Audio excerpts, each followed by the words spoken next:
श्री कृष्णाय नमः। श्री गोपी जन वल्लभाय नमः। श्री हरिराय जी महाप्रभु प्रणीत 41 बड़े शिक्षा पत्र 29।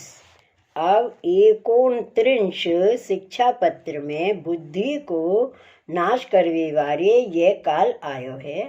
तासों सत्संग श्री कृष्ण स्मरण और शरणागति रूप साधन कर बुद्धि स्थिर राखनी। ऐसे ना करें तो सर्वकृति व्यर्थ है। तासों ही श्री आचार्य जी बुद्धि प्रेरक श्री कृष्ण के चरण कमल प्रसन्न हो, ऐसे प्रार्थना कर गायत्री को अर्थ बतायो है। ये बात बुद्धि प्रेरक श्री कृष्ण के चरण कमल प्रसन्न हो, ऐसे प्रार्थना कर गायत्री को अर्थ बतायो है। सो श्री कृष्ण स्मरण और शरणागति सो प्रभु ही बुद्धि स्थिर राखेंगे। यह निरूपण है। ऊपर कहे ता प्रकार दैन्य ते विप्रयोग प्रकट होए, तब भगवत धर्म सिद्ध होए। सो बुद्धि कौन प्रकार स्थिर रहे सो आगे कहते हैं। बुद्धि नाशक कालो अयम सर्वेषां समुपागत है, अतो ही सर्वथा गोप्यम बुद्धि रत्नम सुबुद्धि भी। शब्दार्थ। सवन की बुद्धि को नाश करवे वारो काल यह आयो है। तासों बुद्धि वारिन को अपने बुद्धि रूपी रत्न सर्वथा छुपाए राखनो। टीका। यह वर्तमान कल काल में सबकी बुद्धि को नाश भय है। काहेते जो यह कलयुग में अनेक धर्म भये हैं। तासों विचारें जो यह धर्म न भयो तो कहा बिगड़त है। और धर्म लेऊंगो ऐसे बुद्धि धर्म ते भ्रष्ट हो गई है। ताते जा बुद्धि ते सुधर्म होत है, वा तो काल ने हर लीनी है। ता करे सुंदर धर्म को स्वरूप नाही समझ सके, तासों नाश भयो। कुबुद्धि ते विपरीत आचरण करन लागे। ताते कहते हैं जो तुम सावधान रहियो, यह काल सर्वबुद्धि हरण को आयो है। ताते सुबुद्धि जो वैष्णव है सो अपनी बुद्धि रूप रतन को बंटी में धर यत्न सो राखियो, काहू सो न जतइयो। काहेते जो यह रतन यत्न बिना रहे तो चोर ले जाए, तैसे ही बुद्धि रूप रतन यत्न कर राखेंगे तिन्हीं को रहेगो। श्लोक 2। सत्संग कृष्ण स्मरण शरणागति साधन है, तद्भावे कृति सर्वा यतो व्यर्थ्य मिति। शब्दार्थ। सत्संग श्री कृष्ण को स्मरण और शरणागति रूप साधन कर बुद्धि की रक्षा करनी। जो ऐसे रक्षा न करे तो सर्वकृति व्यर्थ हो जाएगी। टीका। अब श्री हरिराय जी बुद्धि रक्षण को उपाय कहते हैं। सदा पुष्टि मार्गीय वैष्णव के सत्संग में रहें और मन में ध्यान कर श्री कृष्ण के स्वरूप को स्मरण करें और श्री कृष्ण के शरण की भावना सदा मन में राखें। श्री कृष्ण आश्रय में अष्टाक्षर कहे हैं, सो शरण की भावना करे। काहेते जो भाव बिना क्रिया करे सो सब व्यर्थ है। जैसे राख में हो में ताको कहा फल, तैसे ही भाव बिना जो करे सो सब व्यर्थ है। श्लोक 3। अतः एवोक्तमाचार्य स्वकीय करुणात्म भी बुद्धि प्रेरक कृष्ण से पाद पद्म प्रसीदतु। शब्दार्थ। तासों ही स्वकीय जन की ऊपर दयालु श्री आचार्य जी महाप्रभु जी कहे हैं, जो बुद्धि के प्रेरक श्री कृष्ण के चरण कमल प्रसन्न हो। टीका। तहाँ कोई कहे, जो यह बुद्धि रत्न के जतन को प्रकार तुम ही कहत हो कि कहूँ सुने हैं। तहाँ कहते हैं, जो श्री आचार्य जी महाप्रभु जी श्री मुक्ते कहते हैं, जो बुद्धि प्रेरक कृष्णस्य पाद पद्म प्रसीदतु। बुद्धि के प्रेरक श्री कृष्ण के चरणारविंद की प्रसन्नता ते सुंदर बुद्धि होत है। जय हो। अब आई समझ। बुद्धि के प्रेरक श्री कृष्ण के चरणारविंद की प्रसन्नता ते सुंदर बुद्धि होत है। ताते मन वचन कर्म कर श्री कृष्ण के शरण जो कोई रहेगो, तिनकी सुंदर बुद्धि होएगी और की नहीं। श्लोक चौथा एवं पांचवा। उपकारो अपि गायत्र्या ध्यान हेतुरयं मतः। गीतायां हरिणा अप्युक्तम् अर्जुनं प्रतिमोदतः।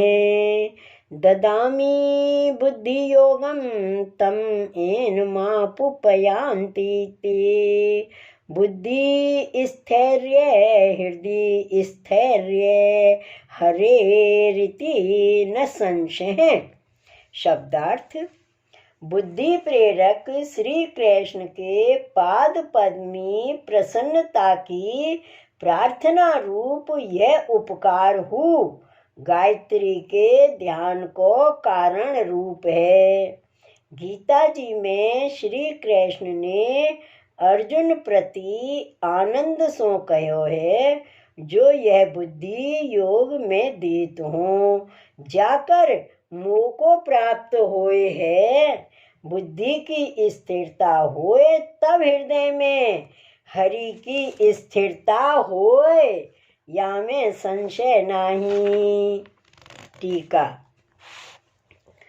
गायत्री ब्राह्मण के बालक को देते हैं, ताकि तृतीय पाद में बुद्धि के प्रेरक रूप अर्थ हैं। सो भगवान सुंदर बुद्धि करें, यह इनको उपकार है। काहेते जो गायत्री के उपदेश ते वेद के कर्म की योग्यता हुए, तैसे ही बुद्धि प्रेरक श्री कृष्ण की कृपाते वैष्णव की बुद्धि निर्मल होए। सोहु प्रभु को उपकार है। काहेते जो बुद्धि निर्मल होए, तो श्री ठाकुर जी को ध्यान होए। सो गीता जी में श्री भगवान अर्जुन प्रति कहे हैं, जो दूसरे अध्याय में बुद्धि स्थिर को प्रकार कहे हैं, ता प्रकार बुद्धि स्थिर होए तो भगवान हृदय में स्थिर होए, और बुद्धि की स्थिरता जाए तो हरि हृदय में ते जात रहे। निश्चय या में संशय नहीं। ताते गीता जी में एक सगरो अध्याय बुद्धि योग को भगवान कहे हैं।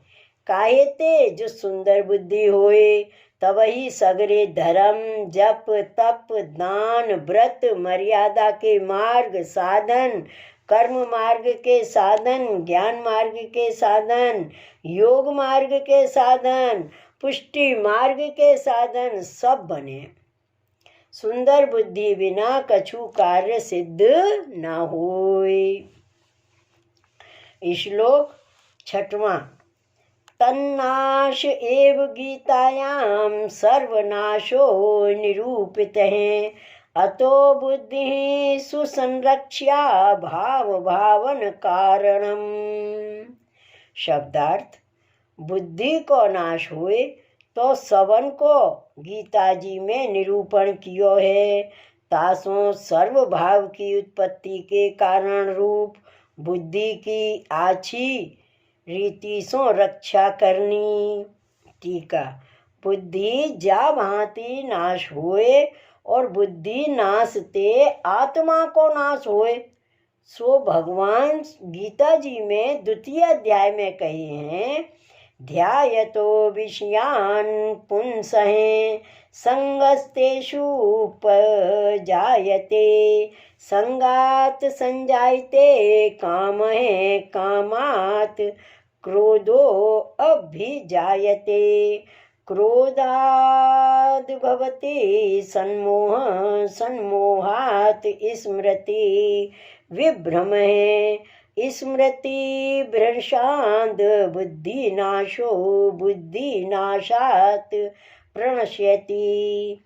या वचनते भगवान कहते हैं, हे अर्जुन, जीव विषय में प्रवृत्त होते, सो विषय के ध्यान ते दुसंग संसारी को संग होते, तब अनेक भांत के विषय की कामना प्रकट होए, तामे कछु बिगड़े अथवा विघ्न आवे, तब क्रोध होए, क्रोध ते मोह होए, मोह कर स्मृति विभ्रम होए, जब अज्ञान होए, अज्ञान ते लौकिक संसारी को अपने जाने, तिनके पालनार्थ खोटी क्रिया करें।